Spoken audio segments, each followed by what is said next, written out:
blind. I might have to repeat all that. Jesus Christ. So like I was saying, a lot of people call Street Fighter jab and grab. And when you throw out a jab, it's pretty fast. It's like one of the fastest attacks in the game, probably only second to crouching light kick, which I believe is the fastest attack in the game.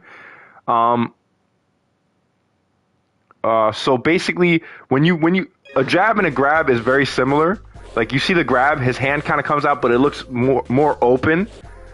And then the jab like kind of comes out and it looks like he's curling a fist, right? He's clenched fists. So like when you're blocking, either blocking or always listen for that sound, especially blocking, because most certainly you're probably going to be blocking during the pressure. So you're gonna hear that. Every Street Fighter game has a slightly different sound than that. You see that. It's gonna put you in block stun, and and within a brief moment of time, you'll be out of it. And you see that the character gets pushed kind of far away. So if you block a jab correctly, you'll be out of grab range unless they try to Kara grab. I don't know if I'm saying that correctly. It's Kara. In Third Strike, especially in Street Fighter 4, Ken, I believe, was the only character that had a Kara grab. Sagat could Kara his fireballs and his uppercut. And his Tiger Knee, which gave him way more range than normal. That should never even be in the game. But unfortunately, in Street Fighter 4, that's why he was winning so many tournaments, especially when the game first came out. I felt like the only character that could stop Sagat was Ryu. I really felt that, to be honest. Yeah, I felt like a lot of characters, once they had Ultra, could deal with Sagat. But good Sagat players were not throwing fireballs, once players had Ultra. So basically, you see what happens, right? So, like, what I'm saying is this. If you see that, from what I understand, I just saw that now. I thought you could grab by pressing down and grab, but you have to be standing, even though it does work on crouching opponents.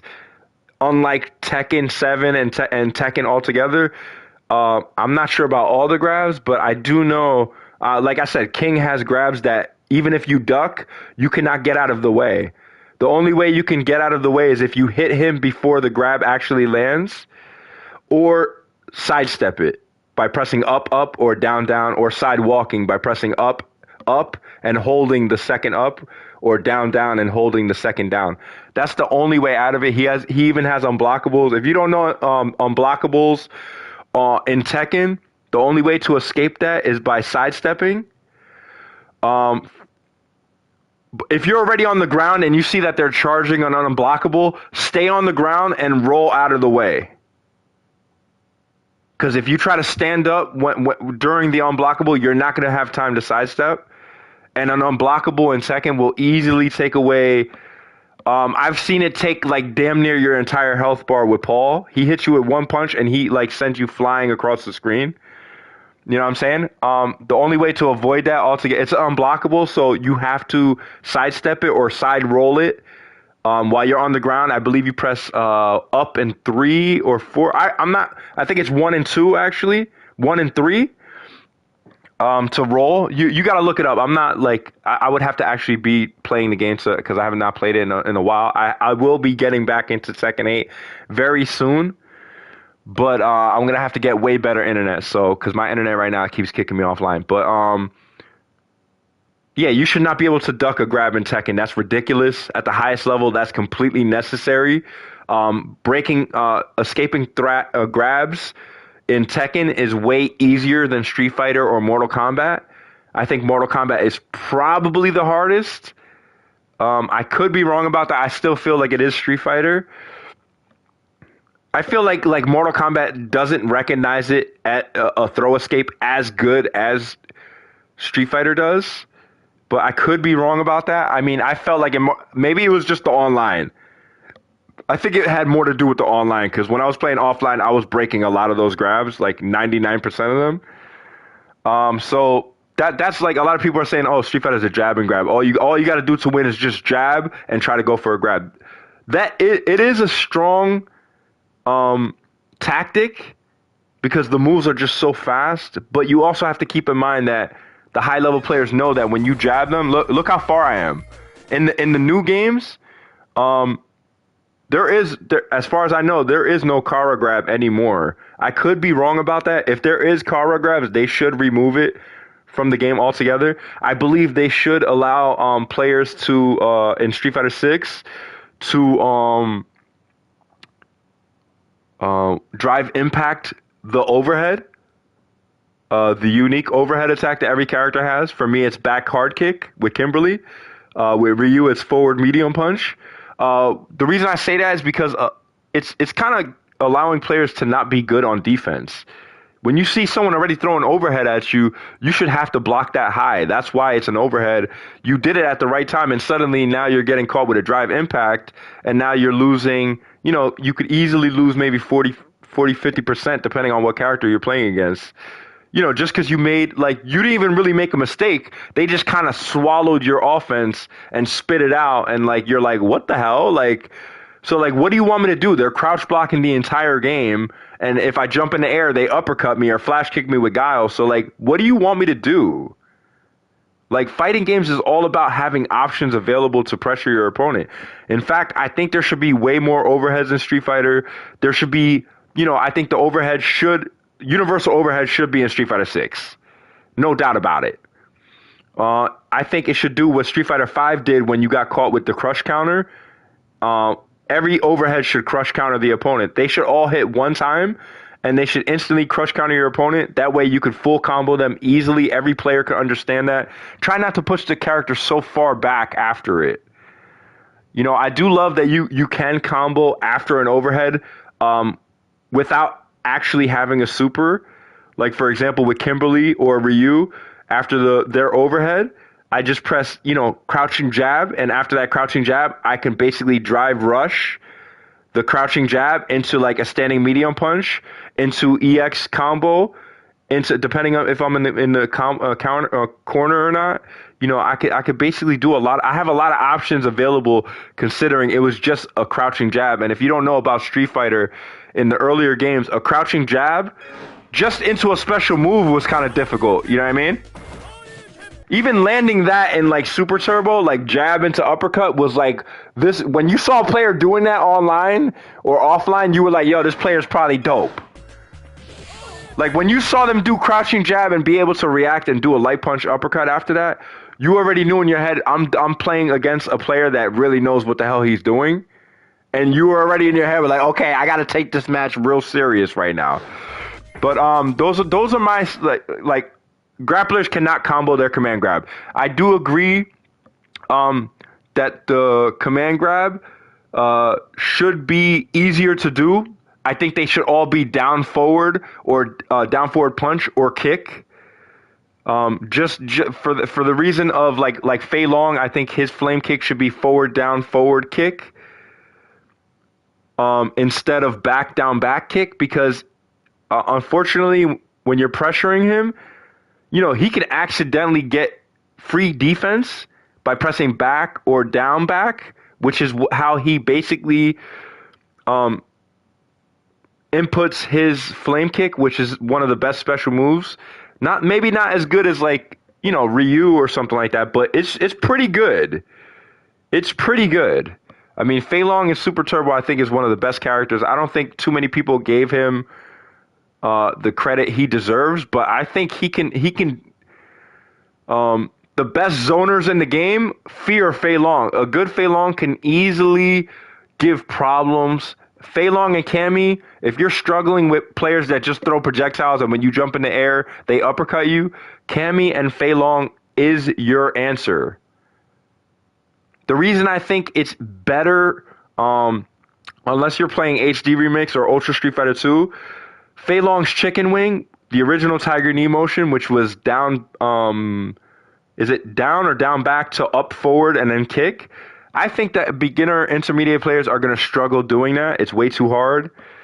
But the way they did it in HD Remix, I loved it that they changed it to just down forward. I think almost every single player can understand that and do that consistently. And against a real good Sagat, Fei Long Chicken Wing, they call it the Chicken Wing. I don't know what the true name is. I even love the original sound effect way better. They changed it in Ultra Street Fighter 2. And I really didn't like the changes to M. Bison's voice acting either, where he's like double knee, like that shit corny. That's just corny, dog. Like just have him say some cool Japanese stuff that we don't understand, like jogo jogo, you know what I mean? Like I don't care what it is, like as long as it sounds cool, you know what I mean? But that's those are the changes I personally would make to Street Fighter altogether. Like I was saying earlier, X squares X. Most players are not going to be able to super or uppercut you with Dragon Punch, with Ryu or Ken. In between that, like when you're doing that, especially if it lands, you're going to combo them. Always go for the combo. What I like to do when I'm doing the X square X, especially if I see it hit, I try to buffer it either way. Because there are instances where they give up their defense after the first hit, thinking that you're going to go for the grab after it, and you'll catch them with the second hit of the combo, and you'll still be able to combo into, like, you know what I'm saying? But also, like, so basically what I mean by buffering, you guys know, like, when you buffer a video online, like, you're waiting for it to load, right? Like you're waiting for it to, like it's loading for you to actually be able to watch what you're doing. That's basically what you're doing with the combination. As you're pressuring your opponent, obviously when it's your right turn to act, as a fighting game player, you're going to have to know when that moment is. No one's ever really going to be able to explain to you, it would be stupid for your opponent to be like, okay, now you can hit me. Maybe sometimes if I played like Street Fighter with my friend, I'll be like, "Oh, you could do this instead of that," and they'll start getting mad. I'm like, "Okay, I'll just shut up then," like, because they think I'm rubbing it in that I'm winning or whatever, right? But the point I'm trying to make is like, as I'm doing X square, that whole time, when I especially if I see it landing, I'm mashing on down forward, down forward, down forward, down forward, down forward, down forward. Because what's happening is when you're putting your opponent in hit stun and you're comboing them, the game is not going to recognize that you press up at all, because you're in a active frame. You started up a normal attack that comboed, and you're in the active frames of that combo, and your opponent is in hit stun or block stun. So like it doesn't matter if I'm giving up my defense entirely at that moment, because my pressure is going to stop them from being able to counter me. If they try to counter me in that specific situation, they're going to get countered for trying to counter me at the wrong time. So it's going to be a counter hit. Like if they're blocking the first, let's say I dash up, right? Or I try to pressure them low with that first crouching light kick.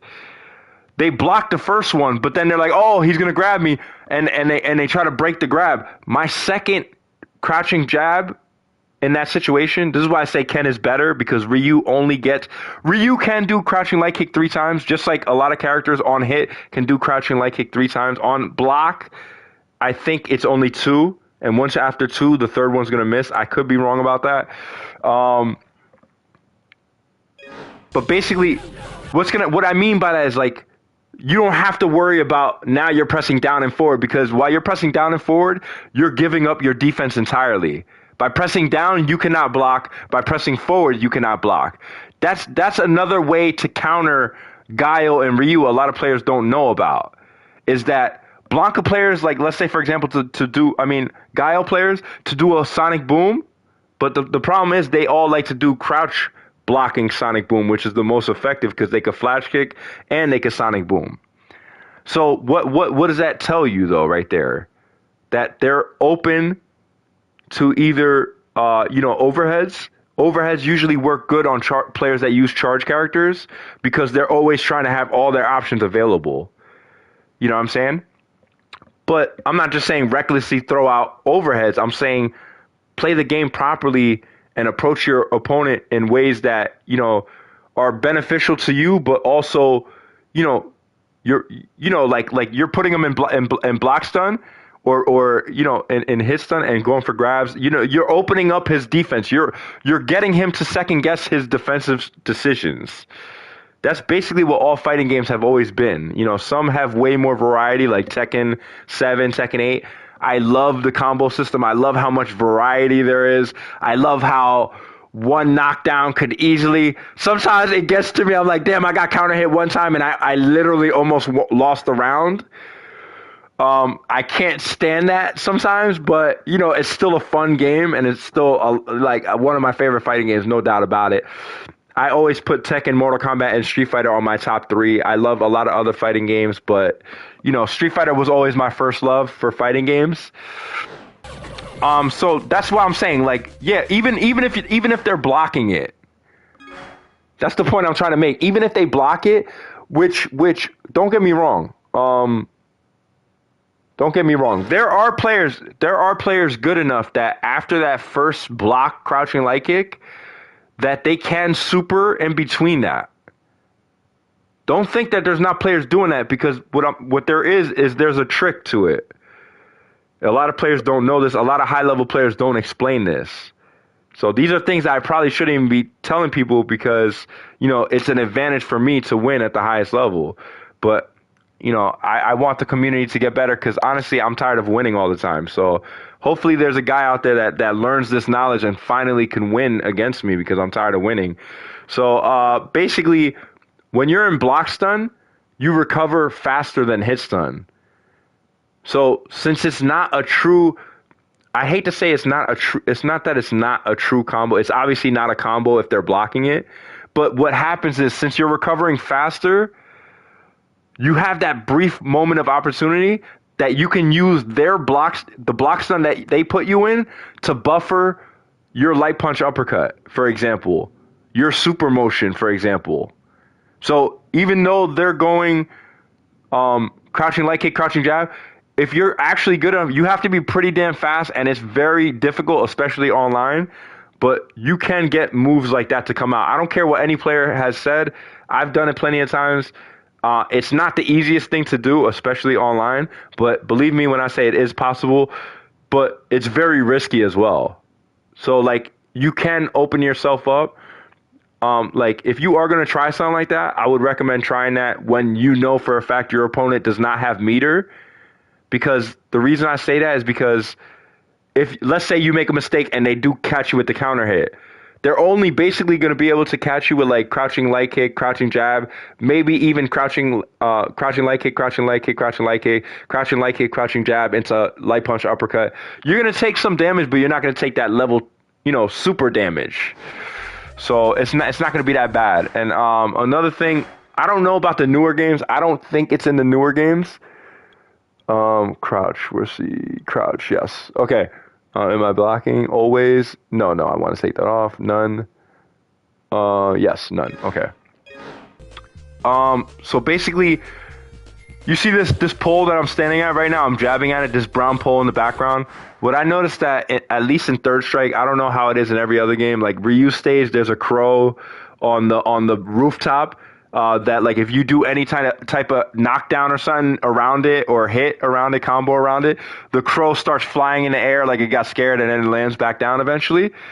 Sometimes there's stationary objects like this one right here that doesn't really move. But once my character passes this moment,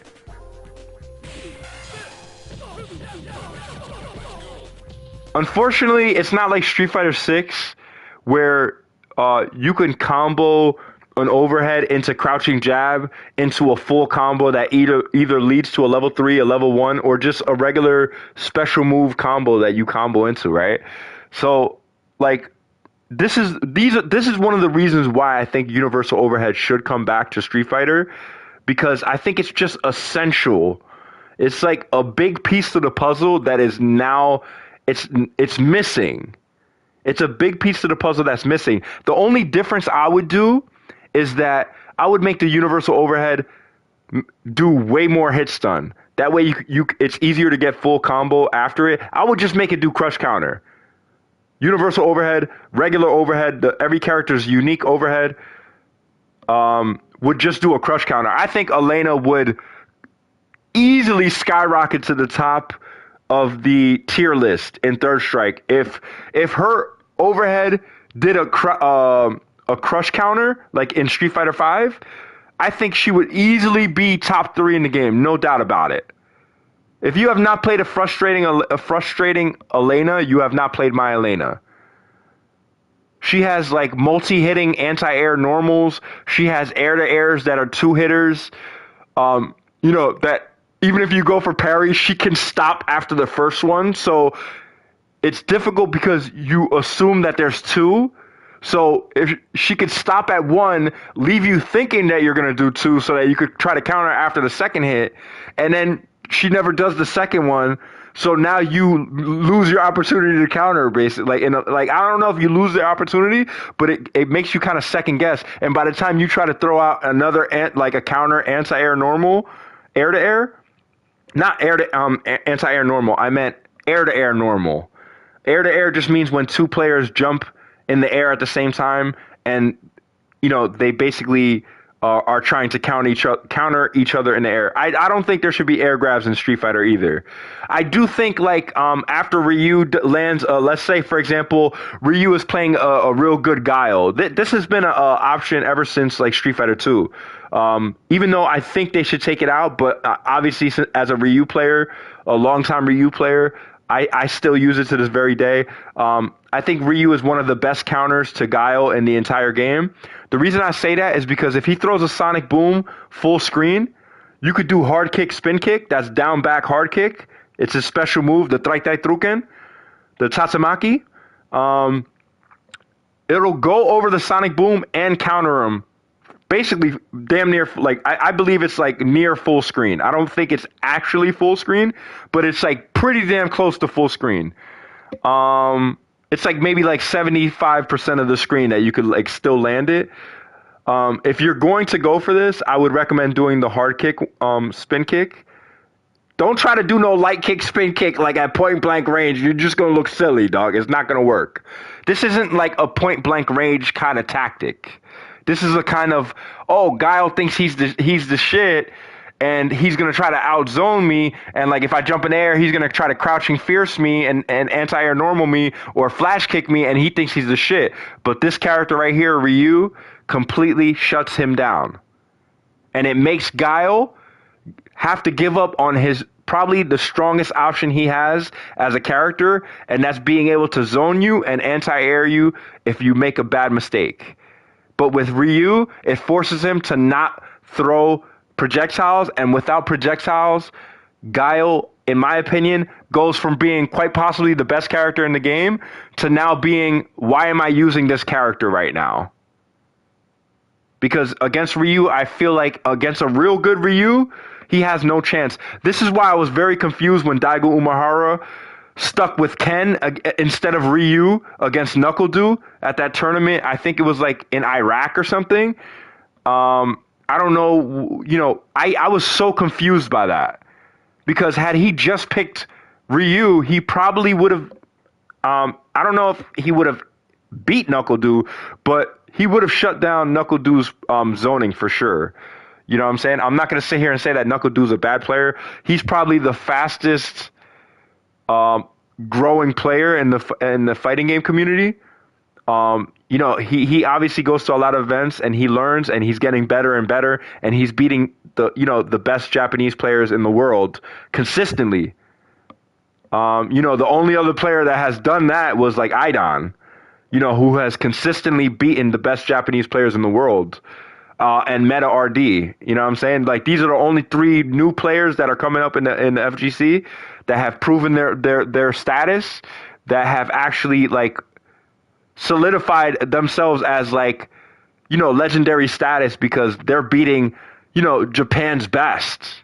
Like anyone that says that Daigo Umehara is not, the best fighting game player of all time from Japan, I'm sorry, but he was the first big name in Japan. Now the games are way easier. Back when he was doing it in Street Fighter 2, Super Turbo, and Darkstalkers, and what's the other one? CVS 2, Capcom vs SNK 2, and I'm surprised Daigo Umehara does not play Mortal Kombat Trilogy. I think he would love Mortal Kombat Trilogy. And Mortal Kombat 11, man. Mortal Kombat 11 is exactly for Daigo Mahara. He has to go with Sub-Zero, man, since he plays so much Ryu. You know what I'm saying? Sub-Zero is perfect for him.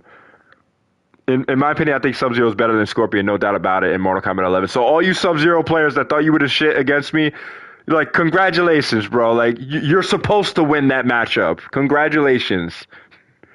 You know, any ice ball combo guaranteed leads into fatal blow. For Scorpion, I actually have to have the meter to make that a reality with Spear. I have to enhance Spear to combo fatal blow after it. You can do that with Sub-Zero for free. So don't compare your character choice to my character choice. If we both pick Scorpion, you would not beat me. Stop it. Okay. Another thing I want to mention, this is specifically about Third Strike. Universal overhead, especially for like long range supers like Ken level 3, not level 3, Super Art 3, work best, in my opinion. It's way easier to combo at max distance. So even though this looks kind of far, I basically call it like the crouching medium kick range. So whenever you see that you're in crouching medium kick range, that's basically when it's way easier to counter. I'm not saying that I can't do, like, let's say, for example, I can do, like, jump kick, but you see how fast he recovered? That's my big problem with it. Like, if I do the universal overhead at point blank range, I believe, like, they can block that. And that's my big disappointment with the universal overhead. I just feel like they could have added way more hit stun to it, and it honestly would have probably solved Street Fighter's biggest issue, is that overheads are not as good as they should be. You should, especially in Street Fighter 6, you should be able to drive impact. That's mandatory. In fact, I hope they patch that before Evolution Tournament. That way players actually have to be good. Because there's way too many players just holding R1 and R2 and like, okay, he did something, drive impact, bye-bye, I win. Like, that's corny, dog. That's corny. That's corny to me. You know what I'm saying? In fact, I don't think they should be able to drive impact, drive rush into drive impact. I think drive rush should just be a raw drive rush. What I mean by that is, like, it's just a drive rush. Like I said, like, if they do it at the right time, they'll be safe. But if they do it at the wrong time, they'll be countered. And that's exactly the way it should be. And that goes for every normal that they try to do. Like, you should easily, like for Kimberly, for example, that command run that she does, I believe it's quarter circle forward kick. I saw James Chen's channel, one of the best fighting game channels on the entire internet. Although I do still disagree with Cammy being the worst character in Super Turbo. I think she completely shuts down the best characters in the game, the zoners in the game, because everybody knows the zoners are the best characters in Super Turbo unless you have meter. Like, for example, with M. Bison or E Honda, that completely go full screen and go through projectiles and will completely counter the character on the full screen, like damn near basically full screen. Unless you have that, but that's usually what happens at the highest level, is that players will build the meter, like let's say, for example, with DJ against Ryu, and now Ryu players are scared of that super. But obviously there's rules to the game, and if unless you're playing Chun-Li, which I think they should remove entirely from the game, even I think stored Oshio, which should be something that they combo as well, but I think it's completely unfair and it's completely ridiculous that E Honda is one of the best characters in the game because of that stored Oshio, because you basically have to worry about jab into 100-hand slap, which you're almost better off taking the jab into 100-hand slap. Unfortunately, the correct thing to do is probably take the damage and take the hit stun, almost contemplate it, because jab cannot combo into 100-hand slap raw. So if they do land the jab, most certainly you'll be able to escape before they could Oshio throw you. And that's the better thing to do. But you should just neutral jump, because if they're doing, like, they can obviously be crouch blocking, but they can go for that flash kick motion, like down, up, down, back to up, kick. But the thing with that is it's not good until it's basically at the pinnacle of the special move. That's basically when you reach the top of the special move. So you could basically counter them before it actually hits you. So if you neutral jump it, you really don't have to worry about it. I like to do like neutral jump hard punch with Ryu to counter it, just in case they do go for that. But like I said, you also have to worry about the headbutt. But if they do headbutt, what I would do is that neutral jump air spin kick with Ryu that allows him to be in the air for a little bit longer and sometimes even cross up. But like I said, it's not an easy game, man. E Honda can't even combo any of those special moves. So as long as you like, the reason I say they should take it out is because he can just instantly grab you after it, unless you're in hit stun. So like you kind of almost want to get hit by E Honda's jab, and if you see that they haven't done it, just walk back. And if he jabs again, most certainly, you'll probably be almost out of command grab range or already out of it, because the walking in Super Turbo is so fast. You know what I'm saying? Let me see. So like this is what I mean. I do like to use the stage as the reference point that the stages have. Like for example, every corner I only notice in the corner. Otherwise, I count like 1, 2, 3. That's too far. Like on block 1, 2. See, like I did it as a player. I did like 1, 2. So like if I catch him with a crouching light kick twice on hit or on block, I know that I'm still in universal overhead range. The reason why that's so effective on offense is that my opponent is now worried about low that comes out and high that comes out. The high obviously comes out way slower. That's why you see a lot of players crouch blocking in fighting games like Mortal Kombat and Street Fighter, especially Street Fighter. Mortal Kombat has way harder ways to deal with defense, which is good. So like 1, 2, you know what I'm saying? But I also can do this, like 1, 2, which I should be doing. If you do land that attack, you should just combo right into super if you have it. If you don't have it, always go crush,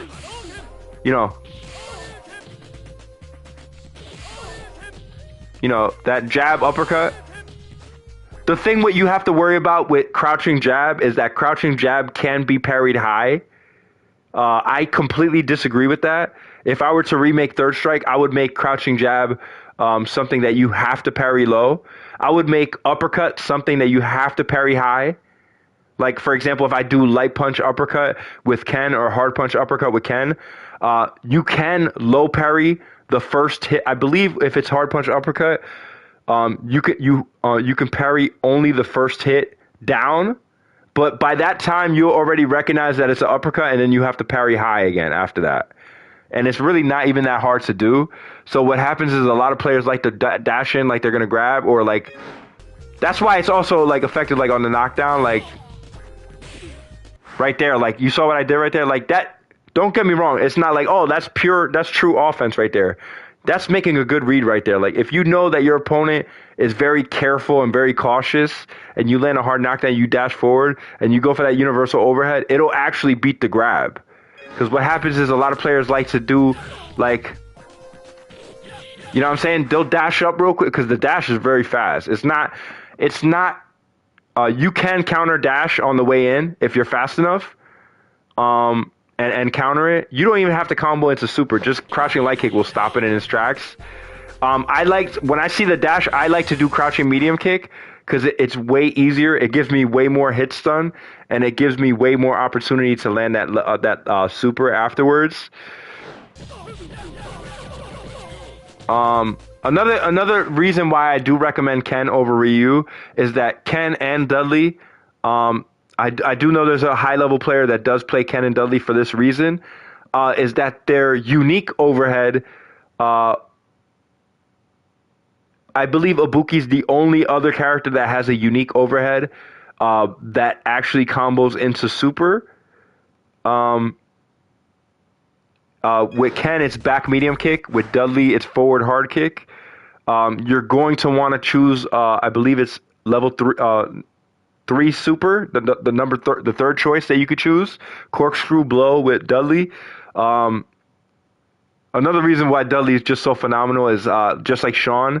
A lot of people didn't think Sean was obviously Sean's nowhere near as good as Dudley, but the Rose that he throws has to be respected unless they do EX moves or super moves that can beat it. I believe in some situations it will trade with like uppercut that Ryu does, but a lot of times it'll trade and like it puts you in a very difficult situation because when you're blocking the Rose, you have to block that high. But guess what happens when you're blocking that high? Sean and Dudley can go low on you, which is very fast. What a lot of players like to do is parry the Rose altogether and the basketball altogether, which puts them in a situation where they have to go forward down. You know what I'm saying? Or just parry the first hit. And like a lot of times it's basically it gives you a little bit of time before they can actually act. You're going to have to make the first defensive move. But what happens is that they'll throw a projectile that's very difficult to see, especially Dudley, and it puts you in a very high-low mix-up. So you're better off after blocking the Rose. You're better off going low again and then high. It's very difficult because, like I said, it's probably one of the best mix-ups in Third Strike altogether. But also keep in mind that Dudley's counter, I don't know if they patched it or not, but Ryu Shin Ryuken Super R2, the second choice that you can make with Ryu, if you land any grab on Dudley, you will be able to land a full super OTG. That means you could combo. It's the only character in the game, and it only works on Dudley, that you can counter them. You could combo them off of a grab. It was the first time it ever happened, as far as I know, in Street Fighter. So, but it's very like, because that's another reason why it's so effective. But that right there is one of the best options as an overhead. The reason I say that is because he can also do this. You saw what happened right there? I can stop it at the crescent kick. On a hard knockdown, I could do a crescent kick with just pressing circle, and basically be safe on block. And you're going to want to use these options. You're going to want to convince your opponent that you're safe on block. Because he's going to want to, he's probably going to try, like a beginner intermediate player is going to try to counter you, thinking that you missed the crescent kick right there, and try to counter you, and you're going to be able to block them and then counter them anyway. But what it's eventually going to do is force them to basically keep playing defense. And when you keep playing defense, like look what happens. If I hold the button, you see what happened right there? If I hold circle, I missed the super after, but if I hold the circle button, it goes from being a crescent kick into Ken's unique overhead kick. Now, depending on the range, it's only going to hit once or twice, but if it does hit, you can combo into super as well. So, real good. Very good. Probably one of the best options in the entire game.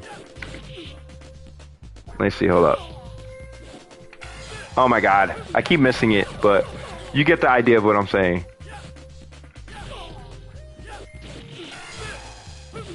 See, that was way too far. So, like, you also have to be careful and know your ranges. But, basically, like... Oh, my God, I'm so whack. I did it too early, but... You know what I'm saying? It does combo Dudley and Ken. I know there's a high-level player that only plays Ken and Dudley for that reason.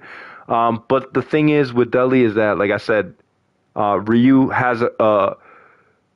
is a true counterpick to Dudley. I don't know if they ever patched it in Third Strike, but if they didn't, he is like probably the only character that can really just shut Dudley down, because it's very likely that you are going to land a grab in Third Strike, and you're going to basically take away like half his health bar with that one move. So, you know, by the time you reach level 3, you'll basically, if you land a grab, you basically already won the rounds.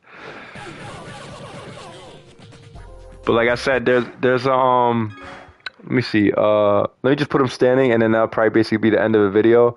Shout outs to, you know, Seth Killian. You know, I really look forward to that fighting game he's developing. Correct me if I'm wrong. You know, I think he's the right direction for the fighting game community. I think it was a big mistake that Capcom got rid of him in the first place. I don't know if they did. Maybe I misheard it, but I think the fact that he's actually a competitive fighting game player, is very good for the fighting game community. That he's also, from what I understand, he's a developer, and he used to be a competitive fighting game player. So, like, if anyone really knows what's fair and what's not fair in the fighting game community, and in fighting game development altogether, I think it's a guy like Seth for sure. But like I said, let me. The one thing I said when I mean buffering is like you're just loading the super motion before you can do it. There's two ways of doing it. One is very risky, and I only recommend doing that when you know for a fact it's your turn. I'll explain that like right now. Like, let's say, for example, off of one crouching jab, I'll do... You saw what happened right there? I basically did the motion, like, it's kind of... Let me see, hold up. Alright, it's not easy, though. You see right there, like, sometimes you get the fireball instead because you're not doing it. But I like to do it after. Like, if you see players doing a lot of motions like this, they probably are doing a special move or a super. That's like a very good psychological tell that, like, they're probably doing something complex. When you see them doing a lot of, like, you'll see players like Tokido and Daigo Mahara do this a lot with Ryu, is that they'll do a lot of crouching and, like, you'll think that they're, like, doing, like, the teabagging, but they're really just buffering either fireballs or dragon punches or super motion. So you got to be real careful, especially against players that are very good like they are. I do it as well. Like right there, I missed it. Right there, I missed it. I missed it. It's very difficult to do, though, but I'm not going to lie. So, let me see. I'm trying to get it. I'm trying to see. I got the uppercut that time. See, it's not easy. This is why I recommend. It is possible. See, I'm getting the fireball motion. Oh my god, it's not easy. That's fireball motion. There it is, right there. See, what I did right there is I did the super motion before I even pressed the square button, for it to give me a better chance. But like I said, I don't honestly recommend doing it like that because you're more likely to make a mistake. I would honestly wait for it to be my turn to pressure, and then, you know, obviously, if I as a beginner player, I would probably practice the crouching medium kick into super. It's not going to work with every character. Like if you pick Urian, he doesn't have a crouching medium kick into basically anything. So you're going to want to really know your character and know what is possible and what is not possible. Like, for example, even though I disagree with this, like standing hard kick with Ken cannot lead into anything else. I completely disagree with that, though. I think it should lead into something. Like on hit, you should be able to go right into super, but even in Street Fighter 6, you can't unless you drive rush it. You get what I'm saying? Like, or anything like that. But like, basically, as soon as I activate like the button, the normal attack that I'm trying to combo into super, as soon as I press, like, let's say for example down circle, I'm already just mashing down forward, down forward, down forward, down forward, down forward over and over again. Before the move actually hits, there's a startup to that move, there's an active frame to that move, and there's a recovery to that move. So there's a lot of frames of animation that are actually happening that are giving you the window of opportunity that you can combo that super into it. So like, you know, these are high level tactics that no other high level player has ever. I've never seen any other high level player teach these things online, and probably for good reason. You know, it gives them a better chance at winning at the highest level. You know what I'm saying? So like this down, like right here, like that whole time when I already knew that I had activated the down circle, which is the crouching medium kick button, I know it takes a few milliseconds before it actually comes out entirely and hits my opponent. But that entire time that I'm starting it up and I'm waiting for it to be active, I'm already pressing down forward, down forward, down forward. The reason I say that is because you don't have to worry about going like crazy on the D-pad or the analog stick. You don't have to worry about like accidentally jumping. The reason I say that is because try it. Try it for yourself. Look what happens. I'm gonna hold the up button after I press down circle, and my jump will never come out unless I'm still holding up by the time the move already finished and has recovered. So like right now, I'm gonna press down circle and I'm gonna hold up immediately after that, and you'll see my character will not jump in the air. So that's what I'm saying. Don't be afraid to just go as fast as you can on down forward, because you might even hit up accidentally or up forward accidentally. But if you do it correctly, you won't actually have to worry about jumping in the air. But also keep in mind that if they block it, you should go right back to defense. You should go right back to defense. You know what I'm saying? Because if you try to continue to pressure on block, you can get countered by a super or something like that at the highest level. I know because I've done it plenty of times. You know, if they keep trying to pressure you when they're basically at zero again. I like to that's the way I look at it, is like medium punch and crouching medium kick. Like, it's your opportunity to strike, but after that, it's back to it being like basically anyone's game. Whoever has the better offensive strategy at that situation. Like, obviously, if you go from down medium kick and they block it and they try to do a super, you're safe, right? But if you try to do something after it, like let's say I go crouching medium kick, he blocks it, but I still commit to doing fireball. Like, let's say in a game like Street Fighter 4, I can catch you with an ultra that will almost certainly trade with your fireball, but you'll take way more damage than me. So isn't it offensively, like, isn't it the right thing to do on offense? Like, you're taking way more damage than me, so let me take that risk. And even if I make a mistake and my ultra does not come out or my super does not come out, I took damage from a fireball. It doesn't lead to too much. He doesn't have the meter to really capitalize on it. He doesn't have meter to capitalize on that crouching medium kick fireball combo, right? Basically those are high level strategies, especially when they don't have meters. So like, there's a big difference between playing against a high level player that has meter and playing against a high level player that doesn't have meter. When they don't have meter, they're basically, forced to play defense way more against their opponent, especially against an opponent that has meter. You know what I'm saying? I completely disagree with for example, if Ryu does crouching medium kick, let's say crouching medium kick into EX fireball, you can counter that. Like, let's say I'm Ken and I'm playing a real good Ryu. He does crouching medium kick into fireball. I block it. I could super him, level 3 super him right there. I could level 2 super him, I'm pretty sure, right there. I believe I could do all supers on him right there and counter him. I believe I could even catch him with crouching jab after that as well. But if you do have the super, just go for the super. If you don't have the super, just go for stand jab, because I believe it has more range than crouching jab. Most certainly you'll probably already be crouching anyway, so you might as well just go for the crouching jab into, like, let's say fireball. Hadouken!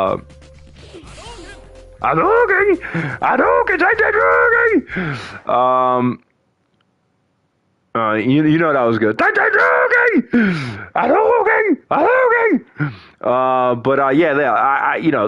Basically, what else can I say about it?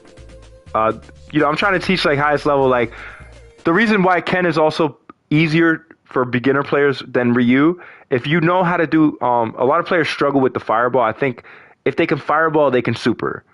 Especially in the older games, is way more, you have to be way more accurate to land a fireball or a super. It wasn't until like Street Fighter 4 when it got way easier to do the motions, and you had way more leniency, way more time to actually to do it, and you didn't have to be as accurate. 1, 2, 3, like one. No, it's 1, 2. See, I'm right. Yeah, crouching light kick, 1, 2. I believe only if they're crouching does it actually hit a third time. So that's why, in a way, I just kind of program my mind to go 1, 2, super. With Ryu, with Ken, obviously I prefer the number to be at 3. I think 3 is the right number, especially for Street Fighter. On those low attacks, let me see, I put him standing here, my bad. I'm supposed to put him crouching. No, not jumping, you idiot. Crouching, yes. Let me see. Yeah, see, I'm right. 1, 2, 3. A lot of players. See, that's why. Like, if you, that's the difficulty. See, that's very combo specific. If he's standing and I go for crouching light kick, crouching light kick, crouching light kick, and I just automatically go into super, assuming that it's going to hit a third time, which it should. It does not. Only on a crouching opponent. But most certainly, a lot of the times when you're playing against a high-level player, they're almost certainly going to be crouch blocking, and you're going to get that third hit.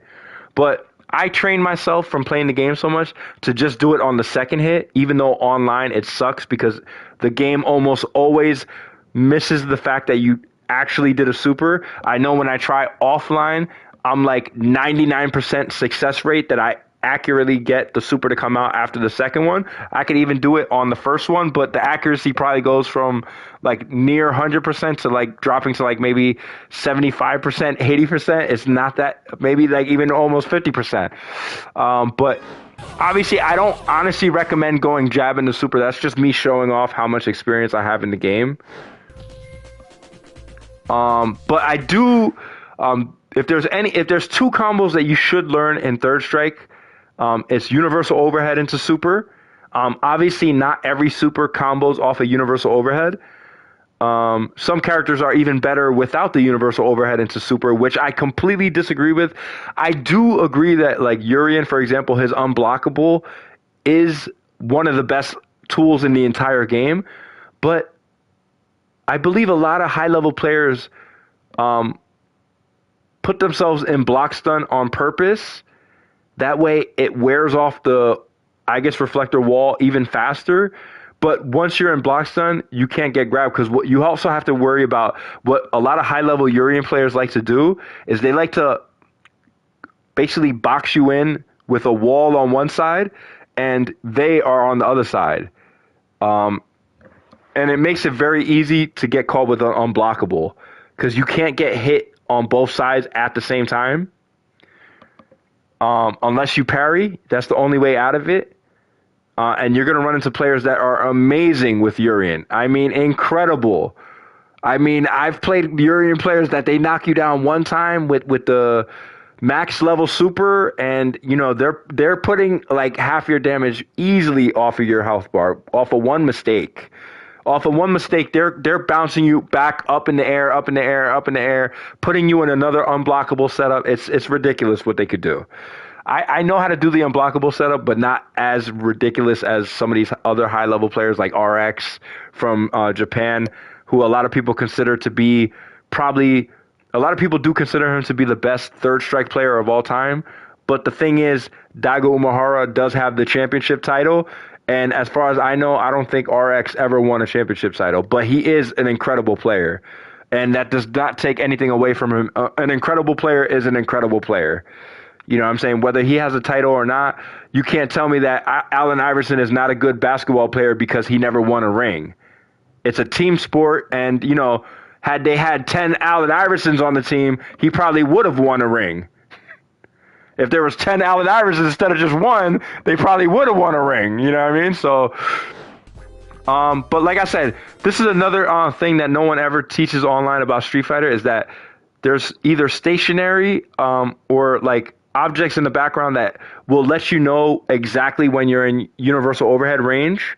And this is a prime example of that. This here, once I cross it, once I'm like at it, you see right there. Once I like my body is on it, like you see it, like my arm barely crosses that bar in the background. Right there. If you do the super fast enough, don't be scared. It's gonna look like you're not having enough time. As soon as you land, you will be able to land that. So always keep in mind that universal overhead, practice that. That's very essential to winning at the highest level. If you could do a fireball in Street Fighter, you can do a super, just do it twice. And if you know that your attack landed, like let's say for example, a crouching medium kick, you're like, I forgot to demonstrate what I was saying. Like this is me activating. See, that whole time I did crouching fierce, I was holding up and nothing came out. See, it wasn't until like maybe a second later. You saw? It wasn't until what? Like damn near a second later that the jump actually comes out. Why is that? Because you're starting up a normal attack. It has active frames and it has recovery frames. Until that finishes, until the process of the startup unless you get countered, the startup of the normal attack, the active frames of the startup frames of the normal attack, or special move attack, the active frames when it's actually active and actually able to hit your opponent, and the recovery of that. So until that process finishes, you cannot do anything else in the game. That's why a lot of times when you get put block stun, you're pressing jab and nothing's coming out. Especially if players catch you with like frame traps, which like is like standing medium punch, close standing medium punch. If they block it, you'll be able to grab them. Like basically, so just prepare for a grab. It's usually medium punch, but like there are ways through that if you know that your opponent is committing to a grab after a frame trap. So that's why a lot of times it's good if you've already been frame trapping your opponent and going for grab, just go for the frame trap and then stay there. Because what happens is they're so the best players are just waiting for that grab to break it, but like me. But what happens is a lot of high level players make good reads and see that you're walking forward and they try to uppercut you or hard punch uppercut or something like that to counter you for going for another grab. Because in that situation, the only way you could really do anything to them after a frame trap is by grabbing. If you try to pressure them again, they'll just be put in the same situation all over again. You know what I'm saying? So, like, if he tries to do anything on hit, especially, if he tries to do anything on hit, it will not come out.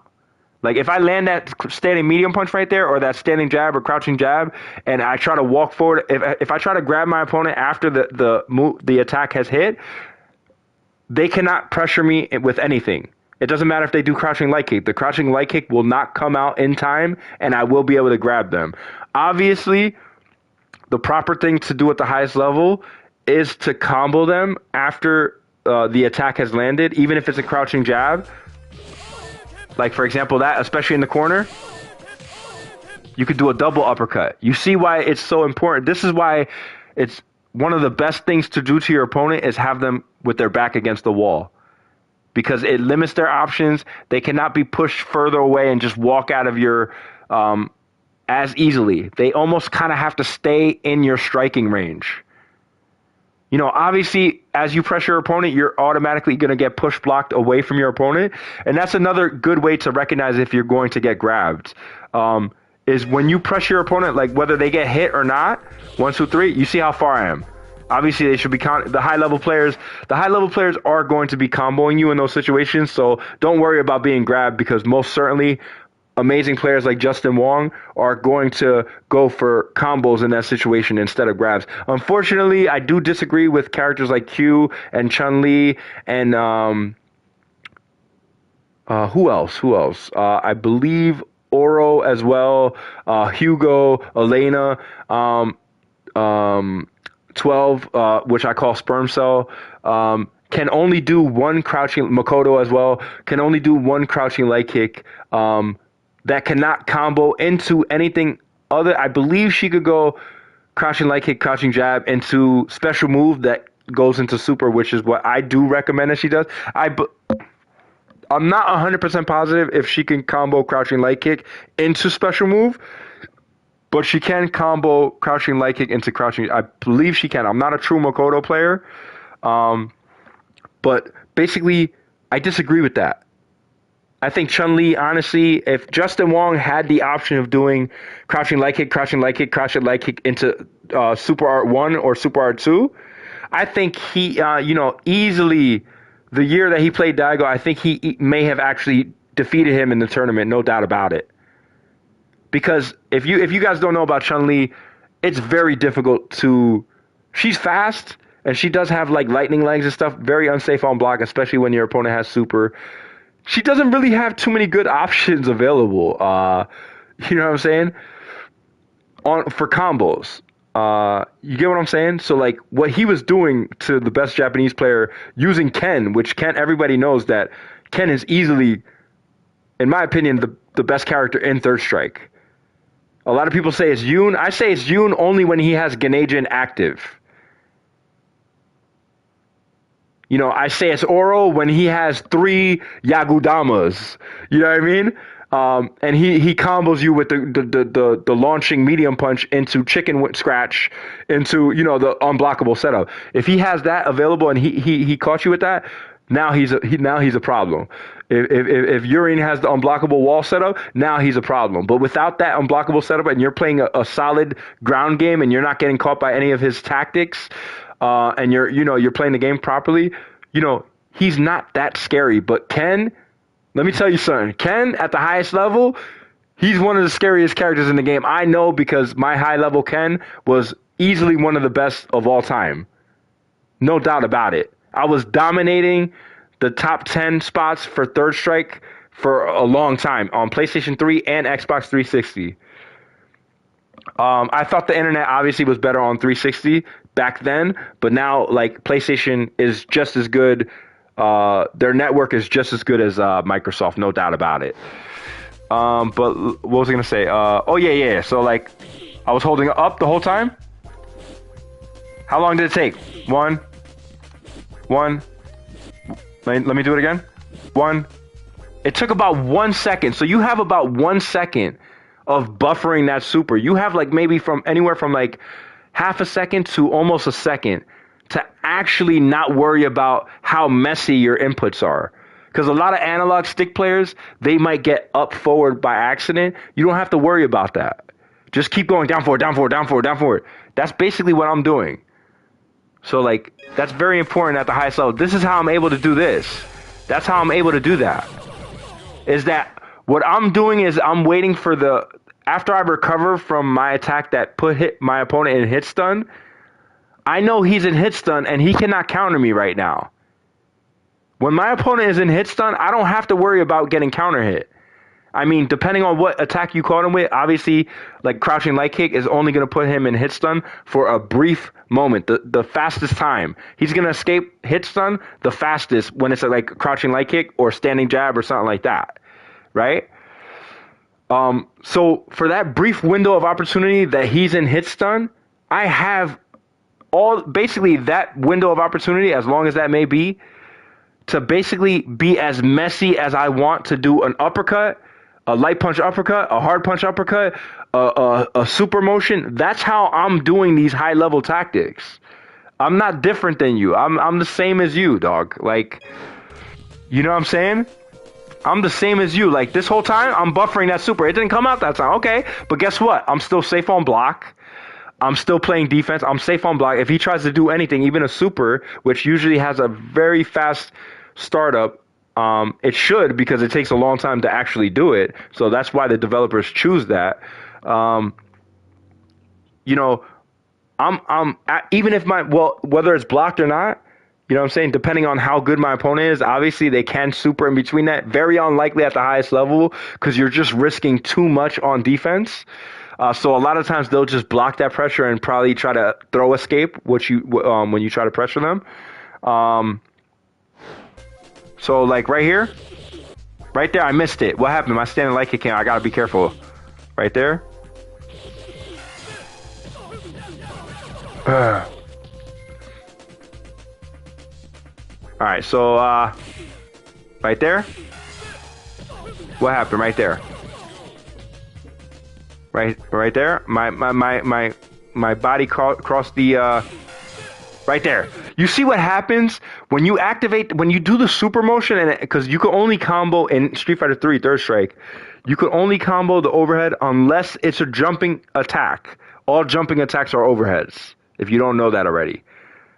Obviously the overheads worked best when you're doing a jumping attack, when you do cross-ups. A lot of the times, when I'm playing, depending on how good my opponent is, if I'm playing an opponent, let's say I'm playing a Zangief that likes to really get close and try to put me in command grab range. What I'll do is, especially now, because his lariat only hits what's in front of him, which I believe is the right thing to do. What I'll do is I'll wait till I see my opponent is within that cross-up jumping range. especially against characters that do not have good anti-airs or charge characters that have already given up their charge. Like if I see Guile standing up, obviously he does have that crouching fierce. But if I do see Guile standing up, I'll go for a cross-up on Guile in that situation. Or any other charge character that I see that has already given up their crouch block defense. You know what I'm saying? If I'm zoning, like let's say I play a character with like Ryu, and I see like a character like for example Alex in Third Strike, he has almost the full screen stomp, which is the flash kick motion, down up kick, hard kick, or EX or whatever that will almost automatically target where my opponent is standing exactly. That's one thing. If you don't know about EX moves, they specifically go to where your opponent is. If you do them correctly, like you don't have to worry about being so precise with like light kick, medium kick, hard kick, because each special move goes a different distance depending on what kick you press or what punch you press. Some will be faster than others or even do more damage than others. So if you do the EX version, it'll automatically hone, like track down where your opponent is and hit them if you do it correctly. So the only difference is I would love to see like if Urien lands an EX shoulder tackle, it should wall bounce and he should be able to do another shoulder tackle or a headbutt or a jab reset in that situation. I think a character like Urien can really benefit from a jab reset. Maybe not Urien because he has the Aegis reflector wall. You know, I think it makes the game a lot of it adds some trickery to the game, but it really sucks, especially in Third Strike, when you get caught by one of those, because you're almost guaranteed, especially in the third round, to get caught by another one. So basically what a lot of players like to do is they don't like to pressure their opponent with Urien right away. What they'll do is they'll combo their opponent or get a hard knockdown, put the wall there, and it puts you in a block stun situation that you can't uppercut out of. You can't. What I have noticed is Ken has I believe Ryu and Ken are the only characters in the game without meter that can uppercut underneath the pressure of the wall, which I have won Third Strike matches with that, where I have played a Urien player. He did put an Aegis reflector wall. He thought the round was over. He was about to go like maybe overhead. I don't know exactly what he did, but I was like, hell no. I went for the hard punch uppercut with Ken, and my punch caught him underneath the wall and actually won the round. And then the rest of the uppercut actually hit into the wall and knocked me out of the uppercut. And had I not beaten my opponent, I actually would have lost the round because I was so low on health. So I thought that was pretty funny. I completely disagree with that. The wall should stop basically everything. But, you know, I think beginner players don't really like the wall that much. But the thing is, Street Fighter has what is it called? I don't think it's called push block. Advanced guard in Marvel vs. Capcom 3, it was called Advanced Guard. And in Street Fighter 6, it's some completely different, where you could kind of just, it's not throw invincible, but you can, like, during pressure, it's especially effective against characters like Urien that put a wall there. But real good Urien players know that, and what they'll do is they'll bait you to do the, I don't know what it's called, throw, revert,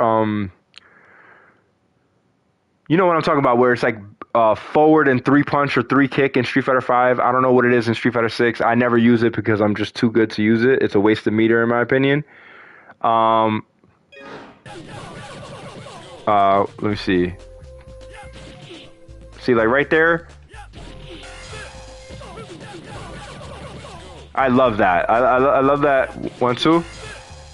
That's what I'll do in my head. I always count 1-2 because it always seems like it's 1-2 before you actually finish the recovery of the attack that has hit. You know, obviously not for jabs and standing like that. So like I'll do like right there. I missed it. Like 1 right there.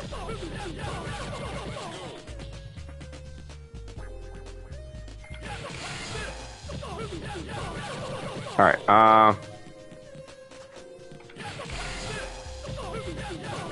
That's another reason why I say Ken is better than Ryu, is because his hard punch uppercut gives you it hits 3 times, unless I believe the EX version hits 4 times. It gives you more opportunity to land that super after it.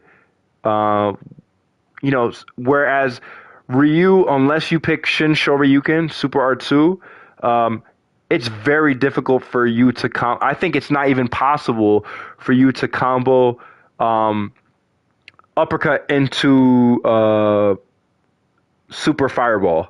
What is it called? Not Metsu. Shinku Hadoken. It's almost impossible to combo into Shinku Hadoken. Hadouken, right? Is it Hadouken or Hadoken? I'm saying Hadouken all these years. I don't know. So basically, I'm gonna say like one more thing, and then I'm done with the video. I apologize for the long. I didn't know that my microphone was unplugged. Unfortunately, I noticed at the very end of the stream, I was like, "Oh my god, I said all that for nothing." Sorry about that. I really apologize for that. YouTube, thank you so much. Like I said, if you guys are finding any of this information useful, please tell like people that you know that are in the fighting game community or just starting out beginner players to subscribe, so I could start monetizing like videos and stuff. That would be very helpful to me. But either way, it doesn't really matter to me. I just do it out of the love. You know what I'm saying? I'm tired of winning, like I said. The easiest ways, like if you're just starting out trying to combo into super, put your opponent the computer defense to auto, and basically it'll let you know if you were able to combo correctly in time, because if you're not, it'll block the second hit, and if you see that they're getting comboed, then you did it correctly. So that's the proper way I play training mode. Let me put him standing. This is why it's so effective. The only player that I ever saw in Japan that actually did this was called Deshiken, Deshiken. I would have loved to see him play against Daigo Umehara. I think he was the only Ken player that could have actually went toe to toe with Daigo Umehara, no doubt about it. I mean, he was just so consistent and so. I mean, he's just one of the best Ken players from Japan that I have ever seen, other than Daigo Umehara for sure. Let me just say one more thing. So like this is what I mean about buffering. I'm gonna throw a standing medium punch right now, and that entire time I'm doing the same thing that I'm doing during crouching. Now, obviously, like I said, if you know it's your turn, you can do it before. What I mean by before, it won't recognize as good unless you're real fast. Like, this is what I mean by before. You'll see that I'm doing it before. Like, right there, I got Fireball to come out. If I do it fast enough, it will come out. See? I did that before. I did not press the attack button until after I did the super motion. Like I said, if you do it fast enough, the game will recognize it that it comboed with something that you actually did after. But like I said, now I'm gonna do a standing medium punch, and I'm gonna buffer the super after I actually press the button. What I just did before that was I did the super motion before I even pressed the button. So like I said, there is a way to do it before. It's way more reckless. It's way more, like I said, it's reckless. I don't recommend any player doing this. I don't even know why I do it. But it's just me showing off that I could do like one jab into super, which is like extremely difficult. I just want my opponent to know that, yeah, I do have that kind of experience. It's like, okay, so like right here, I'm going to do it after. So I'm going to do standing medium punch, and after it hits, I'm going to be buffering. I missed it. Hold up. Oh my God, I missed it twice. No, this is bad.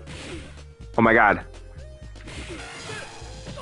Another thing that's very useful is as you're buffering with the super, every super activates with either a punch or a kick button. Some even give you more damage. Like, for example, Sean, one of my favorite characters. I was the best Sean in the entire world, no doubt about it. I don't care how good they are in Japan. I'm the best Sean player of all time, and I'm also the best Elena player of all time, no doubt about it. Probably the best Ken and Ryu player of all time as well, no doubt about it. No doubt about it. Other than Daigo, obviously I'm gonna give him his props. I love Daigo Umehara. Let's see. When you buffer, like what I said, the super activates when you press one punch button. It doesn't matter which one. But what actually allows you to have a bigger opportunity for that super to come out, instead of just mashing on that one kick button, mash on all the kick buttons. Like, let's say normally I do, let's say, for example, I do crouching light kick, crouching jab, crouching light kick into super, and I'll just do super with medium kick. If I also press light kick and hard kick during that situation, obviously I probably don't recommend using hard kick if it could come out at the wrong time. But this is what will happen. Right there, what happened was during that super activation, the game was waiting for me to press the kick at the right time. So like, let's say I press the kick before, it won't really recognize because I'm not done yet with doing the super motion. But if I press light kick, medium kick, hard kick, light kick, medium kick, hard kick over and over again while I'm doing that super motion, it increases my likelihood. I believe they call it negative edge. That was a super turbo high level tactic to give you more opportunity for the light punch uppercut to come out, where if you only press, like, let's say you press light punch uppercut by itself, only light punch uppercut will come out. But if you know for a fact your opponent is in the air and you don't really care what uppercut comes out, because either any of those uppercuts are going to be effective, does it really matter if you press light punch, medium punch, or hard punch? No, it doesn't. But what's going to happen is it's going to increase the likelihood that uppercut comes out, because you're telling the game that I'm pressing punch now. I'm pressing punch a lot right now. The game is going to understand he's pressing punch a lot right now, and he's doing this. Oh, that means super. Oh, that means dragon punch. Oh, that means... Because the game doesn't really recognize it until you do it correctly and precisely, especially in the older games. But that's what happened. I was showing the difference between me pressing one kick button after the medium punch, which was circle, and me pressing all the kick buttons. And you saw when I pressed all the kick buttons, look how accurately it came out. Look how more precisely it came out. That's what Deshiken was doing. In fact, I thought he was the only Japanese player that was actually utilizing that tactic. And me, as a high-level player, I utilize that tactic. But I honestly don't even see too many other high-level players doing it. But it's extremely beneficial if you really understand why. Obviously, you're only going to be doing these things when you know for a fact it's your turn to act. So really understand what that means first. When is it your turn to act? There's unsafe moves. There's unsafe normal attacks, like a sweep, for example, in Third Strike. They're unsafe, so you're only going to want to use it as a counter hit. Like, let's say, for example, they missed an uppercut, but you're too far to really catch them with a combo that would do more damage. You land a crouching hard sweep and then go for a cross-up, maybe even an empty jump, and keep your opponent guessing. Because if you go for an empty jump after you've been doing a lot of cross-ups, what's going to happen is, while they're still blocking high, you're going to be able to counter them low. You know what I'm saying? If you go for a cross-up, now that's going to allow you to go for cross-ups in the future, because now they're worried about missing the opportunity to block low. So now they're worried about, that obviously they're worried about the high attack, but now they're probably going to either go low faster than they should or stay high longer than they should. So these are like high-level tactics for Street Fighter that, like, let's see. So this is me doing it with all the... You see that? You see how, like, the activation of the super, actually, they call it super freeze. It's been a thing ever since Super Turbo. That it basically takes away the ability for your opponent to do any super back, because it just swallows up the game inputs. I don't know why they designed the game like that. It just kind of is the way they designed it. So, see, like right there, as soon as I threw that medium punch out, I was already doing the... Me personally, to just simplify it, you can buffer it before, but I wait for the moment that I see the hit actually land. Once I see that my opponent has been put on hit stun, then I start mashing that kick or punch to activate the super. Because the entire time that I've been throwing it out and activating the normal attack to come out, I wait for it to land or wait for it to get blocked. If I see that it has been blocked, depending on what attack I do, I'll keep pressuring with the attack. Like if it's a jab or a crouching light kick, I'll keep pressuring with that attack. But if I see that it's a move that is just one solitary strike, like a standing medium punch or a crouching medium punch, and I see that he's blocked it, I will not follow through with a super.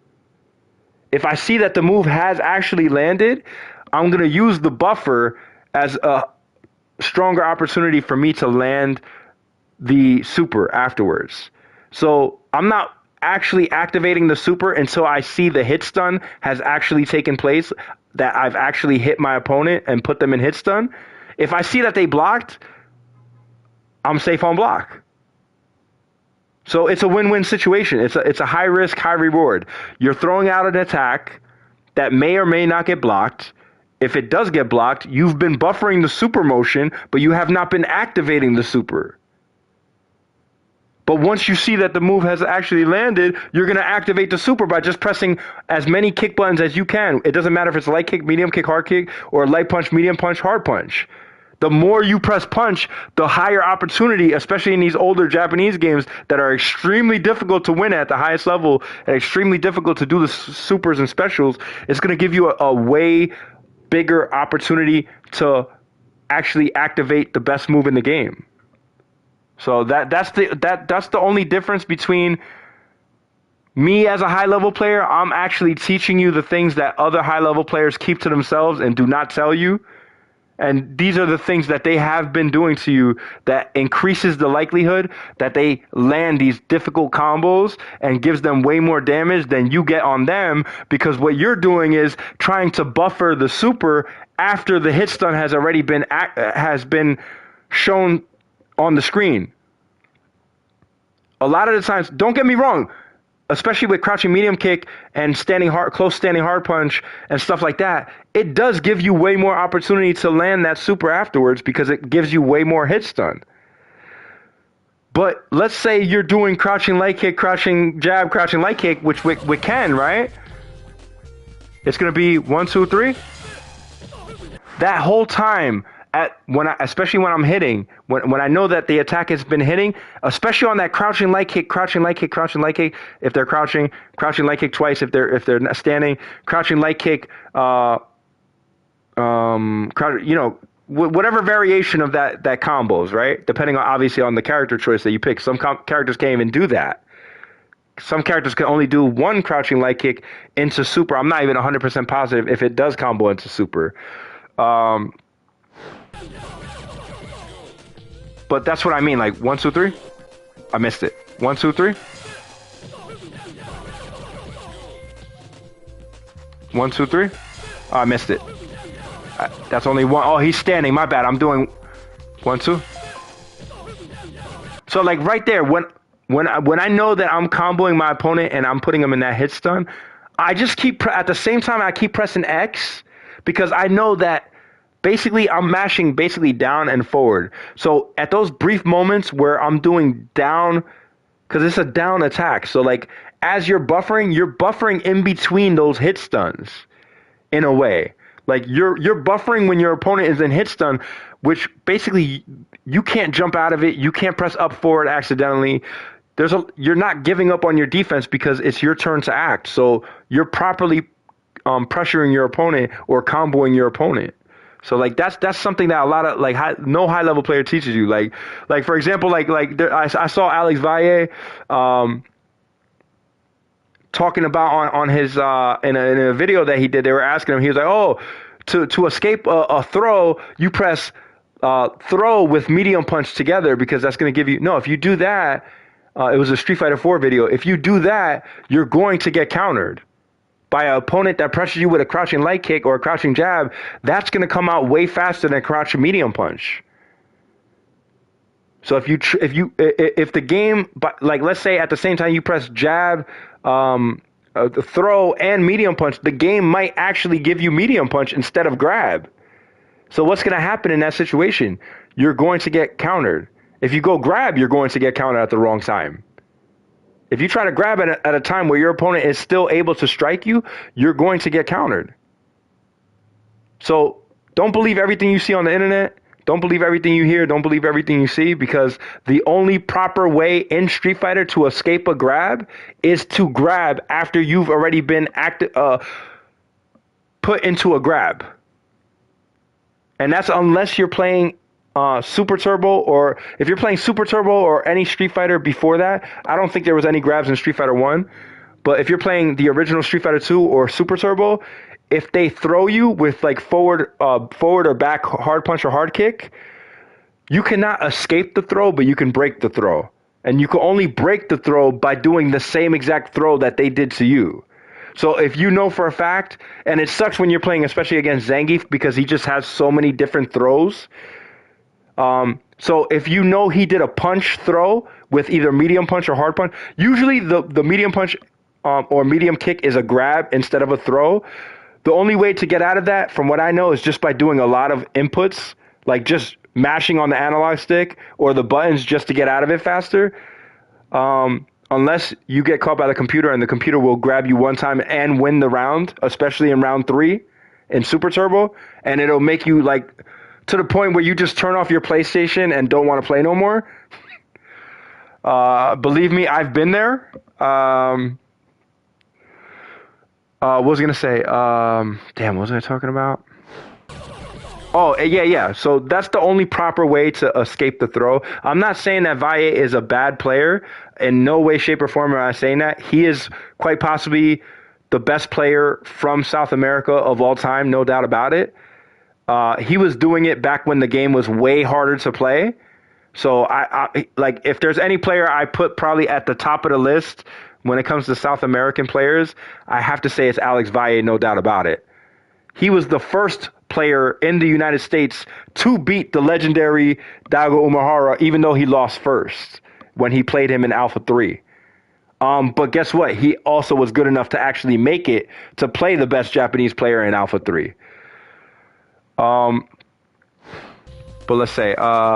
So he's standing. So like, see right there, you saw what happened. This time I'm doing negative edge. That's what they call it. I don't know if there's another name for it. That just basically means I'm mashing on the super button that activates super. It could be a punch. It could be a kick. If I press light kick, medium kick, hard kick over and over again, light kick, medium, hard kick, light kick, medium, hard, or light kick, medium, you know, I'm pressing it that fast. It's going to activate. It's going to give you a bigger possibility. This is really the difference between winning and losing at the highest level, especially in a game like Third Strike. So like let's see. Oh, he's standing now, so it's not going to have the same amount of hits done. It's still going to combo, but it's not going to have the same amount of hits done. You take way more damage when you're crouch blocking in Street Fighter, as well as counter hit. Counter hit just means that you were trying to do an attack at a time when it wasn't your turn, and you got hit by your opponent. So like, let's say my opponent is about to catch me with a standing medium punch, and I'm like, hell no, I'm going to do a standing crouching jab or a crouching light kick. Obviously that's a bad example. If I'm going to do a standing jab to beat him because I'm just, my standing jab is way faster than his standing medium punch. My standing jab is going to get countered by his standing medium punch because I just did it way too late. And I'm going to take way more damage because I was counter hit instead of actually just hit. So if I get caught with a standing medium punch and I get hit and comboed into a level 3 super, a super 3, number 3 super, it's going to do less damage than if I get counter hit in that same exact combo. The combo is the exact same thing. The only difference is on counter hit, I believe there actually is a little bit more hit stun on counter hit, especially in the newer games like Street Fighter 6. As you can see, when you get counter hit, you really get counter hit. In Street Fighter 5 especially. And I really love that. I kind of missed the fact that they took away Crush Counter. I thought Crush Counter kind of is in Street Fighter 6, but they call it Drive Impact now. But it's not necessarily the same thing, because you do get kind of a Crush Counter animation, but the only way you could combo after it is if you have Drive Rush. You get what I'm saying? Like if Ken lands standing hard kick, he has to kind of, especially if it sends them flying away on counter hit, he has to drive rush to land an uppercut after that, hard punch uppercut. In Street Fighter V, he could just do the run. He could do the run cancel. I love the way they designed Ken in Street Fighter V. My Ken was quite possibly the best Ken in the entire world in Street Fighter V. I don't care what anyone says. I love whoever designed Ken in Street Fighter V did an amazing job. Incredible. Let's see. Okay, so that's basically it. I'll just give an example. Like, see, like right there, like I said, universal overhead. Like, it should just crush counter them, whether they're standing or not. You know. 1, 2, 3. Right there, like I'm activating all these super kicks. Light kick, medium kick, hard kick. Light kick, medium kick, over and over again. At the same time, while I'm comboing them with that crouching light kick, or crouching light kick, crouching jab, crouching light kick, which is probably the most lenient combo in the entire game. It's the easiest probably for an intermediate player or a beginner player to really understand, I would say, Ken. Because every other player, unless they're crouching, you could do crouching light kick, crouching light kick, crouching light kick. Only on crouching opponents. But with Ken, you could do crouching light kick, crouching jab, crouching light kick, I think even if they're standing. So let me see. Let me make sure. He's standing. 1, 2, 3. Yeah, see? It allows you 3 opportunities to get a super. So that means within 3 hit stun attacks, within 3 crouching attacks that put my opponent in hit stun, it gives me that much time to land a super. I can land a super anytime after that. I believe if it's off the first crouching light kick, it won't combo. I might be wrong about it. I believe it does. I put it on auto block. See, like that was off of 1 crouching light kick. Unless I put auto block, let me see. See, this is why it's better to play with someone that actually will listen to you when you say, "All right, let me land the first crouching light kick," and then press down back after that to see if it really. Let me see.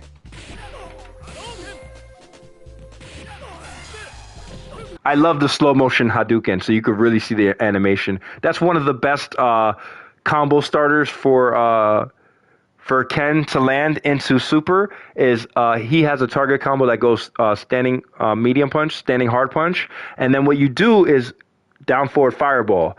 But after doing that down forward fireball, all you have to do is another down forward kick after that. But press kick as much as you possibly can. That way it gives you a better chance to activate that super after the fireball, because almost any player could do standing medium punch, standing hard punch, fireball. But don't just stop there. These are easy examples I'm telling you that you could easily combo into super. You know what I'm saying? So like I'm giving you like good examples of that. So like 1, 2. You know what I'm saying?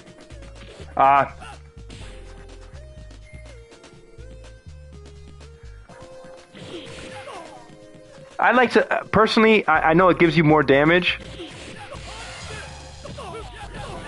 I did the wrong thing right there. It gives you more damage. I normally just do uppercut, like especially online, because I know I'll miss it.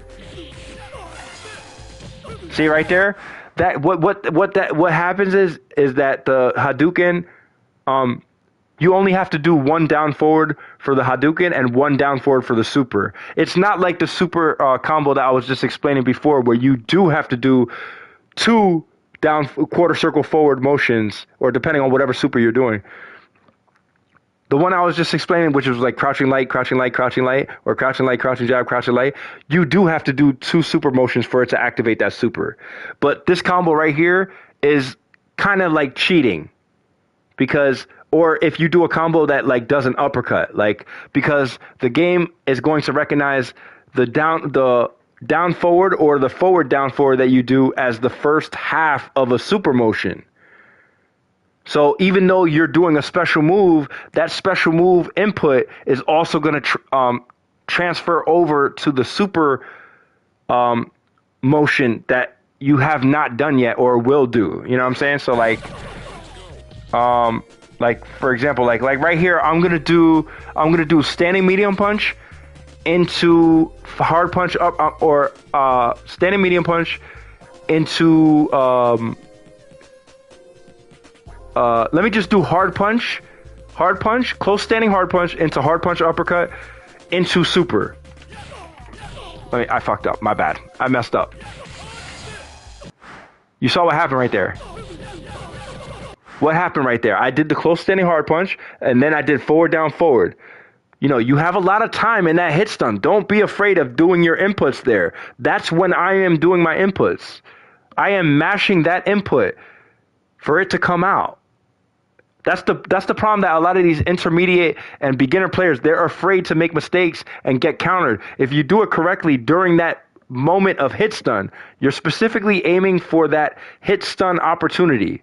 Because that hit stun opportunity is going to give you the most opportunity to actually combo your opponent and count and you know, to combo your opponent. So it's going to give you a way bigger opportunity window of opportunity than you really. When you do it on block, obviously it's not going to give you that big window of opportunity because it's not a combo. So like that's one of the easier ones. That's why I'm explaining, like, these are the easier combos to go for. If you're just picking up Ken for the first time, do standing hard punch into hard punch uppercut. Forward, down, forward. In the newer games like Street Fighter V, Street Fighter 6, and even Street Fighter 4, you could just press down and forward together. Like if you're playing on the directional pad, just press down and forward together real fast twice. If you're struggling doing forward, down, forward, just press down and forward together twice real fast, and the uppercut actually will come out. If I try to do it in this game, it won't work. It might accidentally come out, but you know what I'm saying? So that's let me see. I love Okay, let me just do one more thing. This is the reason why I'm gonna explain one more thing. That I hope Capcom USA really does listen to me, because I'm just trying to help them make the game better. Please bring that online training mode back, because let's see. Let me just pick Yuri real quick, and let me pick the shoulder tackle. That's number 1, right? Shoulder tackle is number 1. Let me just explain. So this is why it's so. This is the only reason why I think Urien is actually better with, even though a lot of people consider his unblockable, but at the highest level, I don't think his unblockable is as good as people make it out to be, because of parry. And a lot of high-level players do know how to do the parry. So let me just put him in crouch, and this is the reason why I'm going to end the video after that. I'm going to catch him with the overhead into super. I'm almost positive that it works. So I'm going to put auto block. No, auto block. Yes, okay. Okay, so I'm going to do the same thing. I think every character has a different range of that overhead. See, Urien's is not as far, because the reason why they made it like that, I'm pretty sure, is because he already has so much range already. I mean, look at his kick. Look at that. I'm like half screen away with a freaking... I'm doing... Look at that. I mean, that's forward medium kick, but like, what else does he have? Like right there, that back hard kick should crush counter them and put them into a combo state. Crush counter, easily. That fixes everything about Street Fighter. I love his... That right there could be super canceled. You should be able to super cancel his forward hard punch. You should be able to super cancel it or crush counter after that, you know what I mean? But like right here, let me see.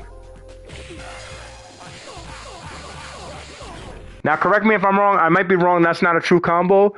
But that's the reason why I say Urien is actually, in my opinion, better with Super R1 than Aegis Reflector, because I think you're more likely to land a universal overhead at the highest level than any unblockable setup.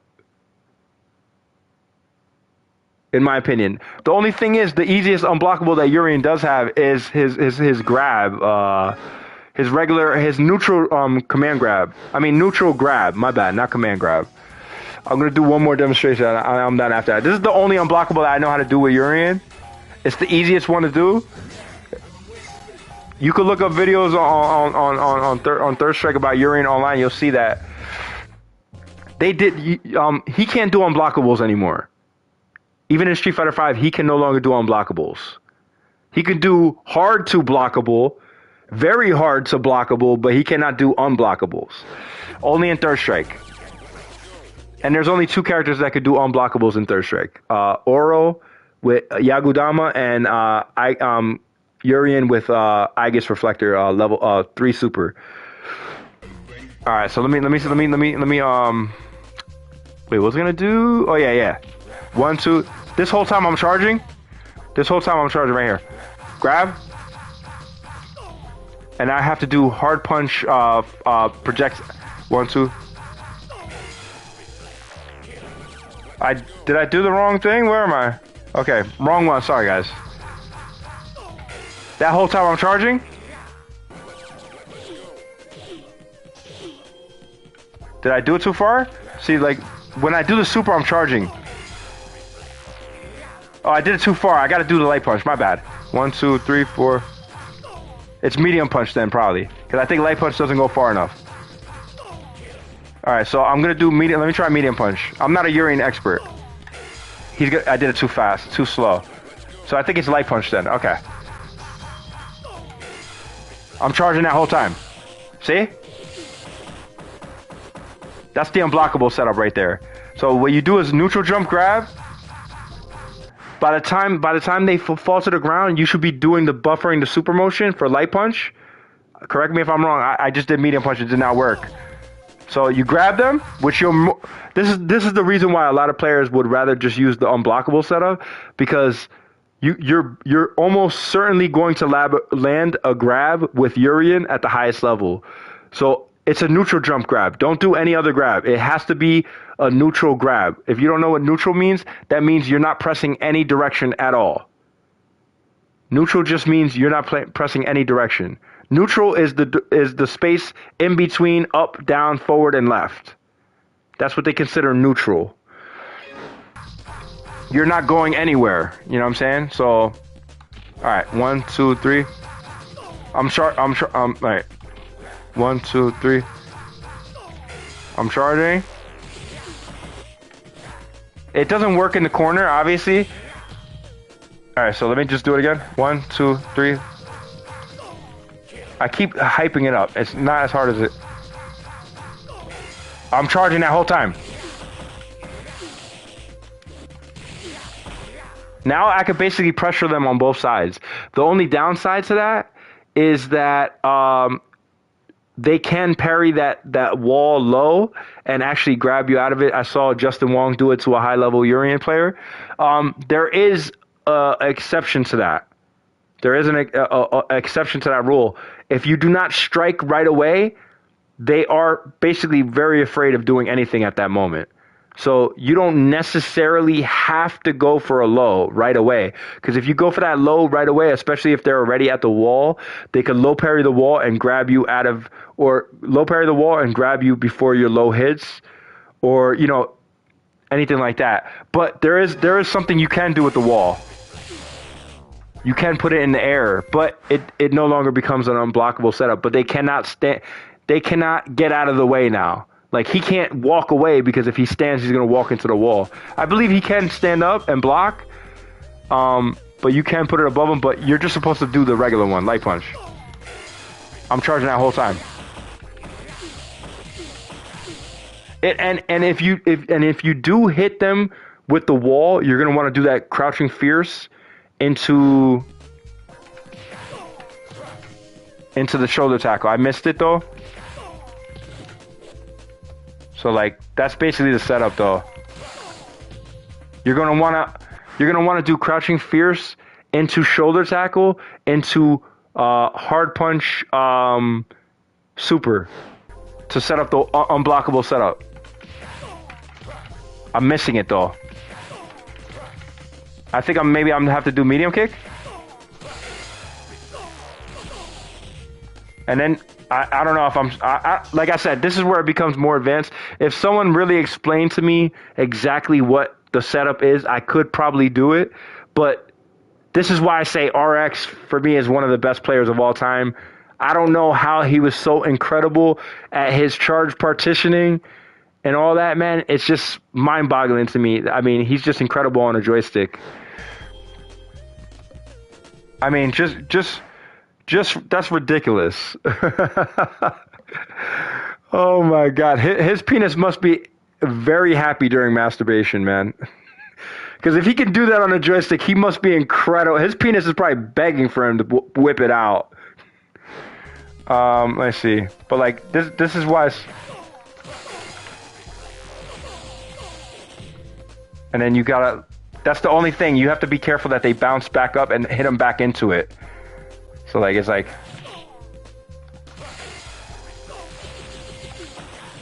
oh, I did it too slow. Let me see, hold up. I'm gonna end the video right now though. Oh my god, my charge characters is not that good.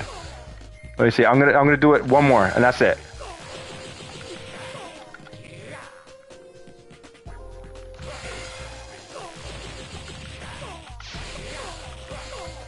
Oh, I missed the second super though. Alright. Oh my god, you gotta do an EX there.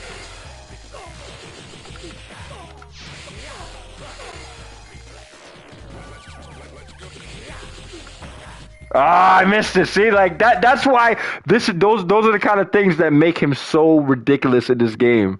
Is that if he lands one of those shoulder tackles in the corner, dog, whether you block it or not, that's another thing that you have to be careful about. Is that the shoulder tackle into Aegis Reflector in the corner, I believe actually makes his shoulder tackle safe. So what a lot of high-level Urian players like to do is if you block the shoulder tackle, they'll activate it to make it safe. You know what I'm saying? Or they'll do this. Or what they'll do is they'll do the anti-projectile fireball, which is medium punch, to keep you on the ground and throw the wall. You know what I'm saying? So that now forces you into a trap that like you have to either jump, air, and parry it, which I don't recommend because these Urian players are very good. But anyway, I'm not that good with the unblockables. That was the only one I really know how to do is the neutral grab. But there are way more complex ones that you have to charge partition to do, and that basically means that you're breaking. Only works in third strike though. You're breaking the block. The charge into two separate sections. Like you're only charging for a quarter second, and then walking forward, and then charging for the other quarter second. So that the game recognized that it was just one charge, but it was really two separate ones. So that's like that's another high level tactic that players like to do with Remy and Urian especially. So, but you're gonna have to really do your research and know what the hell it is. But it's not easy though. Let me tell you. But I'm gonna end the video there, man. Yeah, Street Fighter, like I said, is not a jab and grab because look how fast the jab comes out. And you'll see the sound it makes. Look at the sound it makes. The block sound and the hit sound. That's the block sound. That's the hit sound. It should happen pretty fast. But if you see that they've jabbed, it looks like a jab is coming your way and it did not make the hit stun sound or the block stun sound, then prepare to break the grab. Because that's what a lot of beginner and intermediate players, they start getting nervous about the grab and they start neutral jumping, which for whatever reason, I should have never complained about it in Street Fighter V. I should have shut my mouth because the way they had it was the right way. You should not be able to get a full combo just because someone went for a grab. That's insanity. When I was explaining that situation, I did not expect people to do the dash forward into neutral jump into a full combo. You know what I mean? What I was meaning was that if someone tries to neutral jump from a grab that you try to do, you know what I'm saying? Not someone that dashes forward with the anticipation of fooling you into thinking you'll go for a grab or something like that. Obviously, it works better online than offline, but like I said, that's the best way. It really isn't a jab and grab if you really understand the game. And, after one jab, unless they counter grab, where am I? See, I can't grab anymore. I hit them one time, whether blocked or not. And if I try to grab, I can't grab unless I walk forward. But that's what a lot of players like to do. They'll like to do one jab, and whether it blocks or not, just walk forward and grab. That's another indication that they're probably going to go for a grab. Is that after the hit, well, obviously probably not on hit stun because the best high level players are going to combo the counter or they're going to try to combo you. But if it's blocked and you see them walk forward, most certainly they're probably going to go for a grab. But the thing is, just prepare for the grab. That's my best advice to you as a beginner intermediate player. You know what I'm saying? If you try to go for neutral jumps and try to get fancy jumping away against a real good high-level player, they are going to counter you, and you're going to take way more damage than you ever would just by trying to practice breaking grabs. Grabs don't do that much damage. They do a lot of stun, but they do not do that a lot of damage. In my opinion, if someone does land a grab on an opponent, it should automatically stun them. I know that sounds ridiculous, but if they tweak it the way I said, like the way it was before, no dash forward neutral jump, because online that just ruins the game entirely. I think the proper way to escape a grab is to just escape a grab. You know what I'm saying? And if you got grabbed, guess what? You didn't escape a grab, and you should get combo. I think in Tekken, every grab should lead to additional damage. I think in Tekken, that would be awesome if every grab led to a ground bounce martial law has one of the only grabs that I see leads to a ground bounce that you could actually combo into the, what is it called? The Rage Art? I don't know if it's called Rage Art anymore. In Tekken 7, it was called Rage Art. But that's not the reason I picked the character. Don't think that, like, oh, he's picking the character because he has the only character that could combo, like one of the few characters that could combo after a grab. That's not why I pick him. There's a lot of characters, especially on a specific stage, that the ground breaks that could combo off of a regular grab and get additional damage. Mine just happens to be one that can grab and get additional damage even on a stage that does not have a ground break. So I wasn't doing that. I wasn't picking martial law because of that. I was picking martial law because I'm such a fan of Bruce Lee. Bruce Lee is one of the best actors of all time. You know, his movies are awesome. His movies are incredible. I mean, any man that says they watched the movie and said it was a bad movie, you're an idiot. For the time it came out, they were the best action movies of all time. You know, no doubt about it. No doubt about it. The fight scene where he goes into the school and they're surrounding him and he's whooping everyone's ass, dog. Are you kidding me? That was amazing. That was phenomenal. That was amazing entertainment right there. He was really like the first guy to really, bring it to a whole nother level, man. But yeah, that's the reason I picked martial law, man. It's my favorite character in the entire game. Bruce Lee's, why do you think I picked the banana suit? Why do you think I picked the banana suit? Why do you think I picked the banana suit? It's obvious that I'm a fan of Bruce Lee if I'm picking the banana suit. But I'm gonna end the video right there, man. I hope you guys enjoyed it. If you guys, like I said, if you guys learned anything from my videos, man, tell your friends to subscribe. Help me be able to monetize. That'll be great. That way I can make some money with this stuff too, though. But I do plan on playing soon. I don't know exactly when. I do have to get better internet for that to be a reality, though. So, like I said, I'll keep you guys posted. I don't know exactly when that's gonna be, though. But yeah, that's gonna be the end of the video. It's been a pretty long video. I apologize for that. I try to express as much as I can. I think you should be able to combo. I guess it kind of makes sense. I liked the way it was in Street Fighter V where standing hard kick did a crush counter that you could like run cancel. I think every character should be able to run cancel. I think that should be a regular thing in Street Fighter. Like, let's say, for example, I land a crouching medium kick and I missed my hard punch uppercut to combo or my fireball to combo. I could just run cancel and try to go for a grab on some sucker shit. You know what I mean? Like, I could go on some whack shit. Like I missed a combo online, but I went in for a quick grab. Like, you know what I'm saying? But like by run cancel, I mean he can't run cancel and then EX uppercut and put you in between a rock and a hard place. Like, I think it should just be run, cancel, grab. You know what I'm saying? I was already doing that with Ken in Street Fighter V because I was like one of the only players that understood how to properly use the run cancel with Ken. So like I was having the time of my life playing Ken in Street Fighter V. I prefer the way he was in Street Fighter V instead of Street Fighter 6, to be honest. I'll leave it at that. I'll leave it at that. That Genrai kick or whatever the hell. That I like the normal the normal overheads that Ken had was way better. I'm gonna end the video right there. That's it. You know what I'm saying? I'm done, man. Hope you guys learned something. A lot of you guys are always trash talking Street Fighter. Even when I play online, I might talk trash just because I'm a sore loser. But realistically, I know if we're playing offline, I could go toe to toe with anyone out there. Like I feel like I'm good enough to beat anyone, no doubt about it. You know, Street Fighter has always been my main game. I think the game continues to get better and better. I hope Capcom USA makes some tweaks to Blanca and E Honda and any other character. Like for example, the new female character that has a command grab, Zangief's love interest. I forget her name. Zangief. Have all these characters combo the command grab. Have them properly anti-air. You know, EX should like pop them up into the air higher for Zangief's EX Lariat. You know, I don't agree that he should have a command air command grab.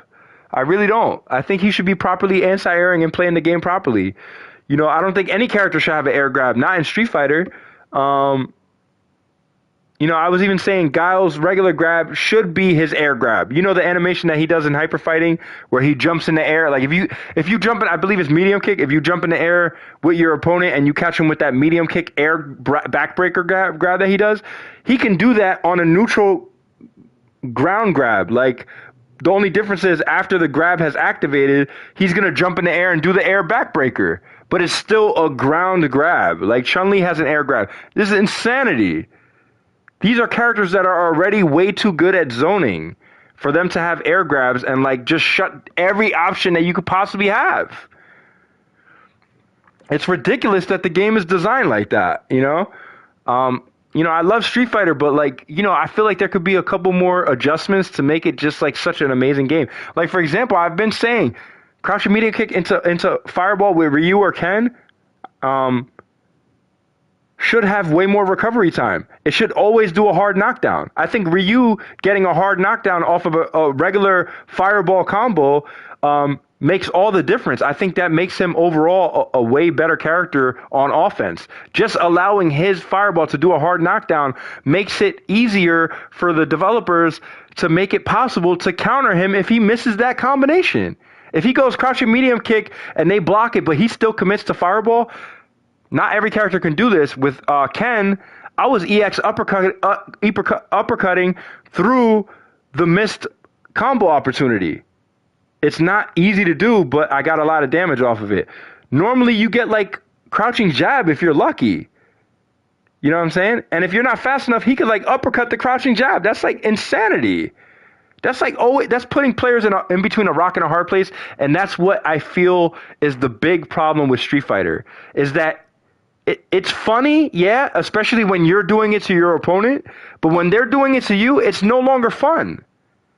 When your opponent just keeps putting you in these unblockable setups and these difficult rock between a hard place setups, and you're like, okay, you know, beginner and intermediate players are going to give up before they ever get good. Whereas, like, if they just do a hard knockdown on Ryu's crouching medium kick Fireball, it does a hard knockdown. Now you can add way more recovery time to that. Let's say he does an EX Fireball instead of a regular Fireball. It could wall bounce and give him additional damage. I do think he should get his jab reset where he could jab you out of the air, out of the combo. I don't really actually recommend that. As a high-level player, I think you should always get as much damage as you possibly can when you have the opportunity to get that damage, because at the highest level, you almost never get those opportunities. So when you do get those opportunities, capitalize on them. That's another big reason why certain high-level players are winning and certain high-level players are losing. You know what I'm saying? But I just love the option there for Ryu to be there. I think that option should be there. You know, I think all the EX moves should either ground bounce or wall bounce. Like, for example, if Zangief does an EX Lariat, it can hit the opponent out of the air, and then they ground bounce, and then even he could do, like, a jab reset into, like, body splash or another Lariat, which I probably recommend he would do. You know what I'm saying? So, like, and like, Blanca and E Honda, like, when you block them, E Honda is way easier to counter with drive impact, especially full screen. Even crouching jab still beats it. I disagree with that. That should not be possible. Crouching jab should not beat Blanca Ball or E Honda headbutt special moves. There's way more other ones like Alex shoulder tackle. You could jab him out of that. You know, obviously not at every specific situation during the animation of that. Like, especially if it's already been active EX or something like that for a long time. I mean, it's crazy. Like Balrog's command grabs, you could grab him out of those. Until it's actually hit, you can grab him out of those. But like, I guess a high level or a developer or a high level player will just say, well, then stop being so stupid and throwing them out there like an idiot. Try to combo them instead, you know? But like I said, they should make it easier to combo. Quarter circle forward motions. Quarter circle forward for uppercut. Quarter circle forward for EX uppercut, which pops them in the air for Balrog's uppercut. Quarter circle forward punch, which wall bounces them for Balrog. You know what I'm saying? Balrog can use a cross-up. He doesn't have a legitimate cross-up. That's ridiculous. You know what I'm saying? These are tweaks and adjustments that should be in the game. And as for cross-ups, make all cross-ups medium kick. Stop giving these characters like Cammy like extremely difficult cross-ups like jumping light kick that are almost impossible to combo after, you know, because it's so unfair to her as a character. These are just things that I've noticed and recognized from playing the game so much and playing high-level Street Fighter so much and just trying out so many different characters. You know, I'm sure there's a couple things that I missed. And like I said, as you know, if you're a fighting game fan and you notice stuff like this, bring it to their attention. Don't let it be only me like caring about the franchise being like dope. You know what I'm saying? Like if you notice something that I have not noticed or mentioned or you know, bring it to their attention. Like these people are cool guys that make the games. Like without them, we would not have fun playing these games. You know, these games have made me laugh hysterically. You know what I'm saying? Like to the point I'm like literally crying from laughing because it's so funny. Like especially Mortal Kombat Trilogy. You know, and that's why it's mind-boggling to me that a lot of these things that make Mortal Kombat so funny, the developers are just kind of like, they're lazy and they're not programming the animations into the game. Sub-Zero used to put ice on the ground and make you look silly slipping on ice and falling. Whoa, whoa, whoa, whoa, whoa. And you would actually do that. Whoa, whoa, whoa, whoa, whoa. Slipping on ice. That's funny. Keep that in the game. You know what I'm saying? Keep that in the game. There's a lot of amazing stuff that they just don't do in the game anymore, and it's kind of disappointing. The sound effects for Mortal Kombat 2 and 3 and Trilogy were amazing. I'm still waiting for them to put Mortal Kombat Trilogy on PlayStation 5 and you know on the Google Play Store with Bluetooth Battle, where me and my friend both buy the game online on Google Play Store or Apple iOS Store. You know, remaster the Mortal Kombat Trilogy and make some more adjustments to the game, make it more fair. Take out the infinites. Put more combinations with overheads in it. You know, obviously the best players that play Mortal Kombat Trilogy on their phone are going to connect a Bluetooth controller like a PlayStation controller or one of those like gyroscopic controllers or whatever the hell that is, the one that stretches out or whatever. You know, of course we're going to take it that serious on the go. Like, what? Oh, you want to play? I'm on Wi-Fi at Dunkin' Donuts. What's up? Like you want to really play my Cabal in Mortal Kombat right now? You want me to break out the Cabal in Trilogy right now? You really don't want me to do that. You don't want me to bring Thunder God out? You don't want me to bring Thunder God out? Stop lying. You don't want me to bring Thunder God out? You know, I'm the reason why Thunder God is a problem. Like, I'm the reason why people even give a chance to Thunder God in Trilogy.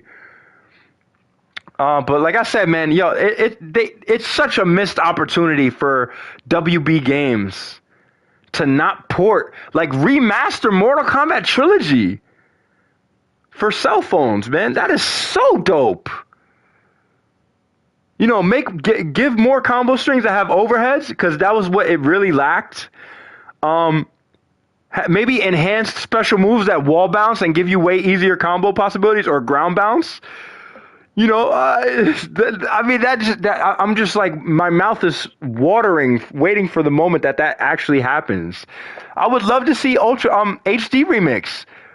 I mean, I love Ultra Street Fighter 2 better because it has Violent Ken and Evil Ryu and Akuma. Well, HD Remix did have Akuma, but you know, I don't like the fact that they could throw escape in Ultra Street Fighter 2. That's unacceptable, especially for Dhalsim players. Dhalsim now became the best character in Ultra Street Fighter 2, and I don't care what anyone says about it. If you don't believe me, I dare you to play against the best Dawson players in Ultra Street Fighter 2 now. I guarantee you, you will never lay a finger on them.